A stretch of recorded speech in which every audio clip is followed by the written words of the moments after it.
మొన్న చంద్రబాబు నాయుడు గారు వెళ్ళిన తర్వాత 2 తెలుగు రాష్ట్రాలంతా కూడా గుంటూరు ప్రాపర్టీ షో వైపు చూశారు. కన్నుల విందుగా జరిగింది. ఈరోజు విజయవాడలో, హైదరాబాద్లో పెట్టిన దానికంటే గుంటూరులో ఎక్కువ స్టాల్స్ వచ్చినాయి. చాలా చక్కగా ప్రజెంటేషన్ ఇచ్చారు. ఇక్కడ పార్టిసిపేట్ చేసినటువంటి ప్రతి రియల్టర్కి కూడా ఒకసారి గట్టిగా చప్పట్లు కొట్టి అభినందనలు తెలియజేయాలని కోరుతున్నా. ఈరోజు రాజధాని నిర్మాణానికి ఈ యొక్క సంస్థ యొక్క సహకారం కూడా చాలా అవసరం ఉంది. నారెడ్కో కోఆపరేషన్ సహకారం అవసరం. అలాగే ఒక మంచి రాజధాని నిర్మాణానికి ప్రభుత్వం నుండి సహాయ సహకారాలు అందించడానికి చాలా సంసిద్ధంగా ఉంది. చంద్రబాబు గారు చాలా స్పష్టంగా చెప్పారు. 5 సంవత్సరాల వైఎస్ఆర్ పాలనలో అటకెక్కింది రాజధాని అభివృద్ధి, అటకెక్కింది. ప్రజలు నష్టపోయారు, ఈ ప్రాంత ప్రజలు నష్టపోయారు.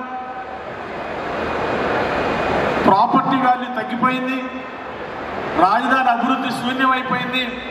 5 సంవత్సరాలు ఎప్పుడైపోతా దేవుడా అని ఒక్క అవకాశం గెలిపించినటువంటి వాళ్ళే వీళ్ళు ఎప్పుడు దిగిపోతారు, మళ్ళీ చంద్రబాబు గారు ఎప్పుడు ముఖ్యమంత్రి అవుతారు, ఎన్డీఏ ప్రభుత్వం వస్తే మళ్ళీ రాజధాని ప్రాంతం అంతా చకచక అభివృద్ధి అవుతుందని ప్రజలందరూ ఎదురు చూశారు.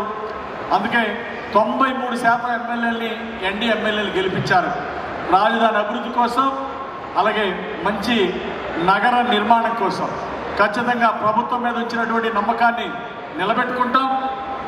మంచి వెంచర్లు వేసేటువంటి వాళ్ళకి, క్వాలిటీతో నిర్మాణం చేసే వాళ్ళకి ప్రజల సహకారం కూడా ఉంటుంది. నేను రియల్టర్స్ అందరినీ కూడా ఒకటే కోరుతున్నా, మంచి ప్రాపర్టీ డెవలప్ చేసి ఇవ్వండి. దాంతోపాటు రియల్ ఎస్టేట్ వాళ్ళకి నమ్మకం ఉన్నా లేకపోయినా నాకు చాలా నమ్మకం ఉంది. జీవితంలో నాకు అనుభవం, వాస్తు అంటే నాకు చాలా ఇష్టం అండి. మా ఇంట్లో ఈశాన్యంలో మెట్లున్నాయి. మా నాన్నగారు చాలా ఆర్థిక ఇబ్బందులు పడ్డాడు. ఒక ఆయన సిద్ధాంతం తీసుకెళ్తే ముందు ఈశాన్యం మెట్లు పడగొట్టేయండి అన్నారు. పడగొట్టిన 3 నెలల్లో ఇన్కమ్ ట్యాక్స్ కట్టానండి. పడగొట్టిన 3 నెలల్లో ఇన్కమ్ ట్యాక్స్ కట్టాను.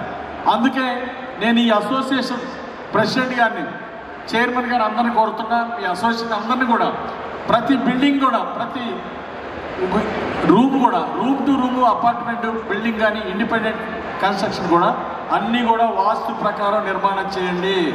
మనకి అభివృద్ధితో పాటు హ్యాపీనెస్ ఇండెక్స్ పెంచాలి. ఆంధ్రప్రదేశ్, స్వర్ణాంధ్రప్రదేశ్, ఆర్థిక ప్రగతి, దాంతోపాటు సంతోష ఆంధ్రప్రదేశ్. హ్యాపీనెస్ ఇండెక్స్ ఒక చంద్రబాబు గారే మాట్లాడతారు. ఈ దేశంలో అందరికంటే ముందుండేది చంద్రబాబు గారు. ప్రజలందరూ డబ్బు సంపాదించడమే కాదు, ఆనందంగా కూడా ఉండాలనేది ఈరోజు ఎన్డీఏ ప్రభుత్వం యొక్క లక్ష్యం. దయచేసి అందరూ కూడా మంచి వాస్తు ప్రకారం నిర్మాణం చేపట్టండి. ఆర్థిక ప్రగతి ఖచ్చితంగా సాధిస్తాం. 2047 కల్లా పెద్ద ఎత్తున గొప్ప విజయాలు సాధించుకుంటూ ముందుకెళ్తాం. దేశంలోనే ఆంధ్రప్రదేశ్ అభివృద్ధిలో ముందుంటుంది. దానికి తగ్గట్టుగా మంచి వాస్తు నిర్మాణాలు చేపట్టి మంచిగా ముందుకెళ్ళండి. ఎన్డీఏ ప్రభుత్వం తరఫున మీ సంస్థకి ఫుల్ సపోర్ట్ ఉంటాం.